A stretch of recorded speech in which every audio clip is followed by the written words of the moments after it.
এত ধন সম্পদ থাকতেও আমার মনে কেন এত কষ্ট? কেন আমার তো মনে কষ্ট? আমার রাজ্যের প্রজারা কানাকানি করছে, বলা বলি করছে, আমি নিঃসন্তান, আমি হাট করে। আমার মনে খুবই কষ্ট। কোথায় মন্ত্রী মহাশয়? আদেশ করেন রাজামশাই।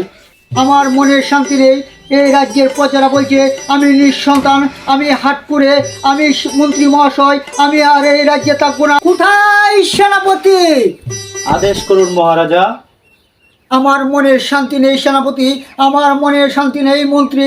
এই রাজ্যের প্রজারা বলা বলি করছে, কানাকানি করছে, আমি নিঃসন্তান, আমি হাট করে।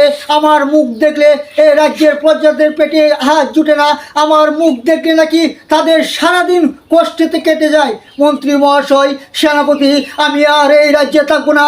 আমি এই রাজ্য ছেড়ে চলে যাব এই 12 বছরের জন্য বনবাসে। আমার একটি অবুঝ শিশু বালক। মন্ত্রী মহাশয়, সেনাপতি, তাই করছি মহারাজ। যান সেনাপতি। নেন মহারাজ আপনার বালককে। মন্ত্রী মহাশয়, সেনাপতি, আমি 12 বছরের জন্য বনবাস চলে যাচ্ছি।